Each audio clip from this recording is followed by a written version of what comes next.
Almost ఈ 5 movies release అయ్యాయి. ఈ 5 మూవీస్‌లో బెస్ట్ మూవీ అని చెప్పుకోవడానికి ఏంటంటే, జోనర్స్ డిఫరెంట్ జోనర్స్ అండి.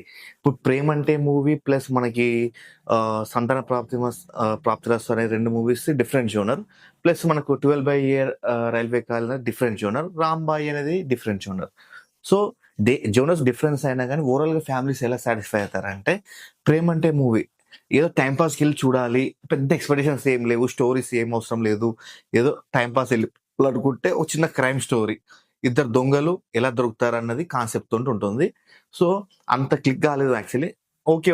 అంతకు మించి ఓటీటీ మూవీ చెప్పాలంటే. Second coming to 'punch Minar.' So, దీని గురించి ఎక్కువ మాట్లాడుకోవడం కూడా వేస్టే.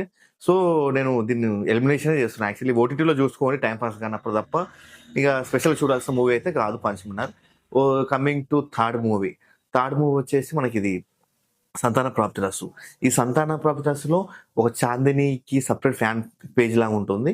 వాళ్ళకి బావుంటది. 'చాందిని' హీరోయిన్ లవర్స్‌కి ఉంటారు. హీరోయిన్‌కి ఫ్యాన్స్ ఉంటారు. వాళ్ళకి చాలా బాగా నచ్చుతుంది మూవీ. రిమైనింగ్ ఎవ్రీథింగ్ అంత మాత్రానే.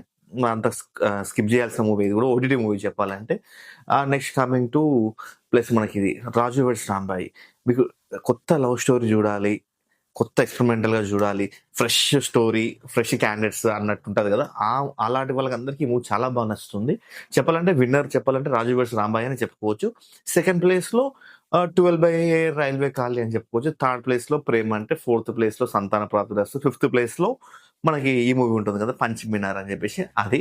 ప్లస్ 'రాజు వెడ్స్ రాంబాయి' ఎవరికి నచ్చదు అని చూసుకుంటే ఇప్పుడు పేరెంట్స్ ఉంటారు గదండీ! అమ్మాయి తల్లిదండ్రులు పేరెంట్స్ లాంటి ఉంటారు గదా! అది కరెక్ట్ లాగానే అనిపిస్తుంది. సో, వాళ్ళకి మేబీ అంత నచ్చకపోవచ్చు. రిమైనింగ్ ఎవ్రీథింగ్ పబ్లిక్‌కి చాలా బాగా అనిపిస్తుంది. ప్లస్ ఇంకా 'రాజు వెడ్స్ రాంబాయిలో' 2 మైనస్ పాయింట్లు ఉన్నాయండి. ఆ మైనస్ పాయింట్లు కూడా ఏంటివంటే, you can't say Johnson and Johnson అని చెప్పి డైలాగ్ ఉంటుంది. అది ఒక్కసారికి 2 సార్లు సెట్ అయింది గానీ, 3, 4, 5, 6 సార్లు పెట్టారు. అదొక్కటి మైనస్ పాయింట్ అండి. ఇంకోటేంటంటే సెకండ్ హాఫ్‌లో స్టార్టింగ్ ఒక 10 మినిట్స్, 15 మినిట్స్ అంత బాగా అనిపించదు. రిమైనింగ్ ఎవ్రీథింగ్ సినిమా చాలా క్లీన్‌గా, నీట్‌గా చాలా బాగా అనిపించింది. కామెడీ గూడా డిఫరెంట్ కామెడీ అనిపిస్తుంది. చాలా బా అనిపించింది అది గూడా. రిమైనింగ్ ఎవ్రీథింగ్ ఓకే అండి. Plus 12 by air railway colony అయితే మీకు థ్రిల్లర్ మూవీస్ చూడాలనుకుంటారు గదా! అలాంటి ఎక్స్‌పెరిమెంట్ అనుకోవచ్చు. కొంచెం బానే ఉంది. బట్ ఎందుకో ఎప్పుడైనా సరే గుర్తుపెట్టుకోండి థ్రిల్లర్ మూవీస్, ఇలాంటి మూవీస్ స్పీడ్‌గెళ్ళాలి గానీ స్లోగెళ్ళిందనుకోండి minus point. So, 12 by air railway కాలనీకి అదే పెద్ద మేజర్ మైనస్ పాయింట్. సాంగ్స్ బాలేవు. కామెడీ వర్కౌట్ కాలేదు. జస్ట్ ట్విస్ట్‌లు బావుంటాయి. అదొక్కటి పెట్టుకోవచ్చు. అది కూడా స్లో సైడ్ ట్విస్ట్ అది అంత మంచిగా అనిపించదు.